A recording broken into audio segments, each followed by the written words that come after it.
Posterior chain training is one of those aspects of your program that has to be tread carefully once you've developed a decent strength foundation, especially when it comes to pulling off the floor. Whereas a beginner could make great gains in the back of their body by simply adding more weight to the bar or reps to the set week after week, someone already pulling in the ballpark of 4 to 5 plates for reps would most likely have to consider at some point the not so great stimulus to fatigue ratio of the deadlift. When you pull off the floor with a high percentage of your 1 rep max, you typically accrue a great amount of fatigue. The movement takes a lot of energy out of your system for the amount of stimulatory stress you get. In other words, pulling heavy weights off the floor is not very hypertrophy friendly. Thus, these movements do a much better job at gauging your full body strength rather than building up your strength. Unless you're a competitive powerlifter, I wouldn't recommend deadlifting very often. If your goal is more general and you just want to get stronger in the gym while gaining overall mass, pulling off the floor once a week could be more than enough for the vast majority of recreational lifters. For me personally, it would be a no-go to pull off the floor twice in the same week, given my current levels of training volume and personal goals. If I wanted to increase my deadlift frequency, the total amount of tonnage lifted with other body parts would have to drop significantly due to fatigue. And given that my current focus leans more towards hypertrophy, this is a trade-off I'm not willing to take. Age, genetics, training experience, nutrition, past injuries, and other external factors play a key role in determining how much your body can take.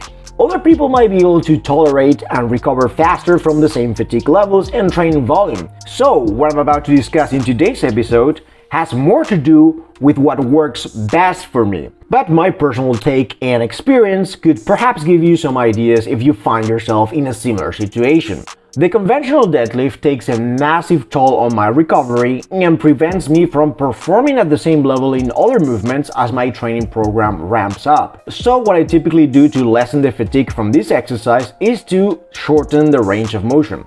I rarely ever pull conventional off the floor these days. The closest to conventional I still do is a block pull. The bar is now at the mid-shins when I place the weight by roughly 4 inches above the floor. The elevated platform forces my torso into a slightly more upright position, which in turn spurs my lower back a little bit. However, my posterior chain is still working extremely hard in each repetition, and the angles I'm strengthening are very similar to a conventional deadlift, so the carryover is definitely there. But now I have tilted the stimulus to fatigue ratio into a more sustainable territory for me. The only exception to my personal preference to minimize pulling off the floor is SUMO. This deadlift variation allows me to lower my center of mass because I spread my legs wide in a sumo-like stance. As a result, my torso is more upright than in a conventional deadlift. Not only do I get to place less stress on my spinal erectors because of it, but I also get to overload the lower body differently. During this exercise, I shift the tension from my lower back to my adductors. Finally, I would mention the trap bar deadlift as a fantastic off-the-floor pull that does a great job at introducing beginners to the skill of transferring force into the ground as you pick up a heavy object. I haven't performed this lift for a while because I haven't had access to this type of bar, but this movement is on my watch list. If I want to expand my repertoire of modified hip hinges off the floor with better stimulus to fatigue ratio, the trap bar deadlift would be my first option. As of now, I'm currently cycling 3 hinging movements on a rotational basis. Given the special characteristics of the Romanian deadlift that makes it a more hypertrophy-friendly lift, RDLs have been the meat and potatoes of my posterior chain training. However, I still include the other 2 deadlift variations in order to switch things up a little and avoid overuse injury. Aside from mitigating the main issue of pulling big weights off the floor when you are no longer a beginner, we still can't ignore the fact that a hip hinge only approach to train the posterior chain is minimalist in nature. Again, novices can get away with it and still grow very nicely. But if you are in a more intermediate or advanced stage, you should be looking at other movements that would target specific muscle groups in your posterior chain. Some of my top choices do require some special equipment, but you could find it in any commercial gym these days. In case you work out at home or your training revolves around calisthenics, I'll do my best to provide bodyweight alternatives. Let's say that earlier in the week I completed my hinging work and now I want to overload the same body parts with different movements. Now I'm gonna pick exercises with both a better stimulus to fatigue ratio and no lower back loading. A superset combo I personally enjoy very much is banded, full range of motion eccentric Nordic curls and lat pull downs. The former is a hamstring-focused exercise that provides a novel stretch to your hammies because of the position of the hips. Contrary to a traditional hip hinge where the hamstrings are in a lengthened position when the hips are in flexion, the Nordic curls are all about knee flexion while your hips are extended.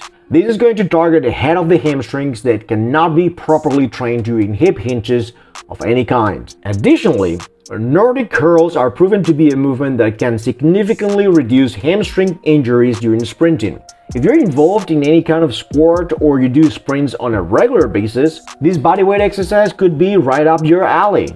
Pull downs are great to focus on the upper back, especially the lats.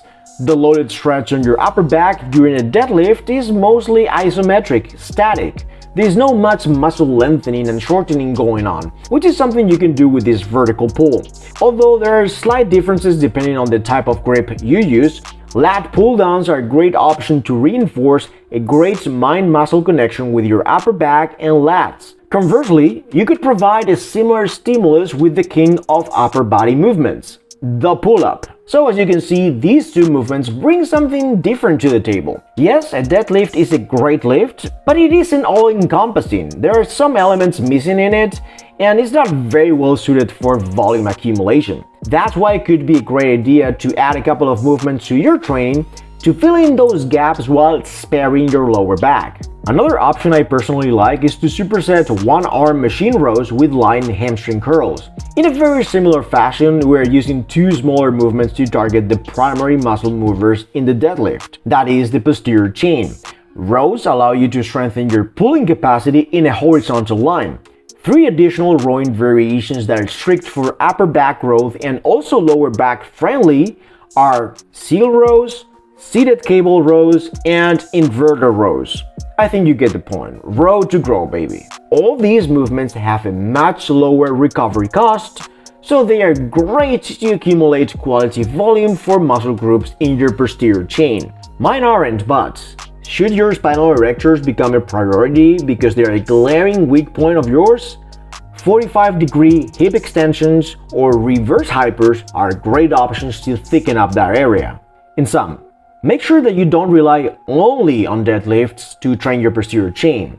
Please understand the rather fatiguing nature of pulling heavy weights off the floor when you get past the 400-pound mark. You could always adjust your hinges in relation to your current level of strength, recovery capacity, training schedule, and personal goals. Furthermore, you might also want to explore the possibility of expanding your pool of options and train specific body parts in a more isolated way. For many of you, just doing more deadlifts might not be the best approach, especially if your current training is more skewed towards gaining size. Check out these 2 videos, I think you're gonna like them. Please give me a thumbs up, subscribe to the channel, and don't forget to click on the bell to get notified every time a new video goes live. Stay fit, stay strong, help me raise an army of Super Saiyans all around the world. Peace.